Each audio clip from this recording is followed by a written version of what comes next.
Ohoy! Andito naman po tayo sa panibagong night herping adventure. Sa mga gusto po dyan sumama at sa mga hindi naniniwala na totoo yung aming ginagawa sa herping.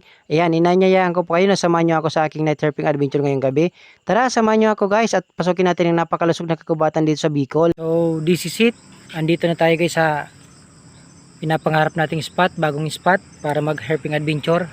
Ngayon mag-isa lang tayo guys habang marami kasi tayong gawain na ngayon kaya saktong-sakto na daanan ko to guys itong lugar na masarap mag herping adventure dito kasi malapit lang siya sa highway pero kagubatan nito guys. Ayan guys, pa-comment naman guys kung anong klaseng insekto to. Yan, napakaliit niya. Ayan guys, pa-comment naman guys kasi di pa natin yung alam kung anong identification yan. Di ko alam kung siya yung nag-iingay kapag kagabi, pero perfect combination to guys, tirahan ng mga cobra, sawa at ng iba't ibang klase mga reptiles at mga insekto. Ayan guys, ayan guys. So ayun nga guys, nakikita nyo ba yung nakikita ko?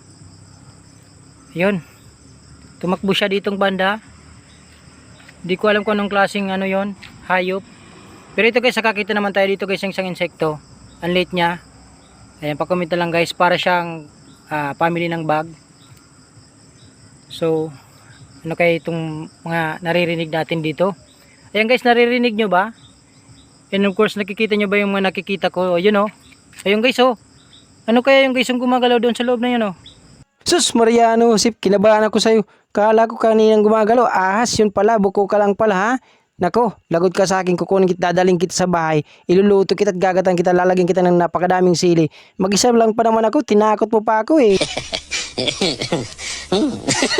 Diyos ko, naku po, may gumagalaw na naman. Kaya yung guys, nakakatakot naman kasi wala tayong dalang pang snake hawk.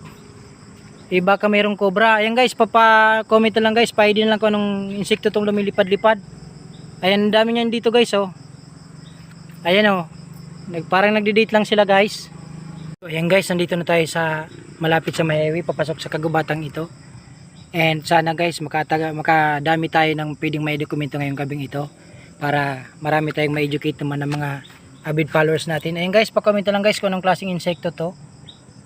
Kasi para siyang ipis. Pero nandito siya guys sa kagubatan, papasok ng Pero guys, malapit pa tayo guys sa highway ng Sorsogon. Ayan guys. At napakasukal dito guys. This is it, bukong mainit. Ayan guys, makakaganti na rin tayo. Yung kaninang inakala kong ahas, yun pala, buko lang. Ngayon, taob ka sa akin ngayon. Nagsayang pa naman ako ng napakasarap na bagong aning kanin. Ay sa mga nagugutom dyan guys, tara, samahan niyo akong kumain. And papalo na ng ating YouTube channel guys.